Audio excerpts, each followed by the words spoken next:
حمزه صاحب ستا خبرې ته راځم. اول د لاریونونو خبرې ته راځم. نن لاړ سه په ژواک راواخله مزار شریف کې د پاکستان د لاریونونو خلاف لویه مظاهره شوې. لاړ سه دا اوس د افغانستان میډیا چک کړه. په خوست کې مظاهره شوې ده. په زرګونو خلکو په د خوست په بازار کې ګډون په نیمه شپه کې پکې کړی. لاړ سه سندرې پکې ویلي د پاکستان په مخالفت کې مظاهره کړې ده. دغه د دې تیری په همدې اونۍ کې دا کار دی. که دروغ درته وایم تلیفون شمېره دې راولېږه ټول لینکونه درلېږم. په پنجشیر کې مظاهره شوې ده. د جمعې په لمانځه کې نن یک شنبه ده. د جمعې د لمانځه نه وروسته د پاکستان د تیریو په خلاف باندې په پنجشیر کې مظاهرې شوي. په کابل کې مظاهرې شوي. په ننګرهار کې تر 1 لک ډېر خلک راوتلي. په جوماتونو کې ټولې خطبې د پاکستان د تیري په غندلو باندې شوي دي. دې جمعه کې که ته ماته وایې چې ستا په افغانستان کې ولې د یوې مظاهرې ذاقه نشته، دا ځواب د په خاطر در کوم چې لږ ریسرچ ورباندې وکړه چې دا کار شوی په دې اونۍ کې که نه دی شوی. بله خبره ته دا کوي چې کامیر ولې نه دی بند. په کامیر کې څوک لاړه خو ته ووایې چې څوک لاړل. خو ټول خلک یې اوري. نو خو ته شواهد ماته راکړه. نو خو صادقانه خبره به سره وکړو. خبره مه پټوه. ته ماته خو معلومات نشته.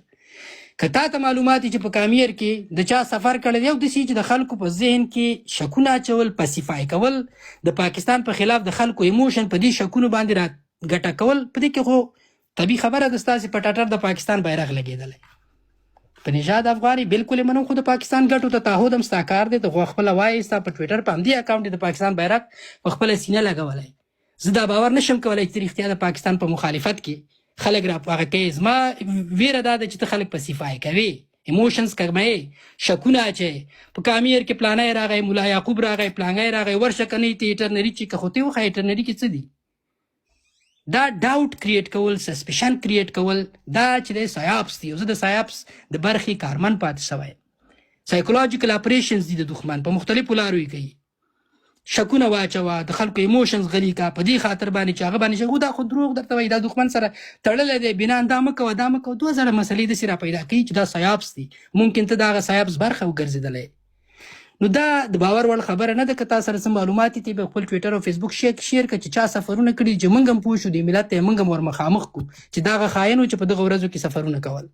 یو خبره.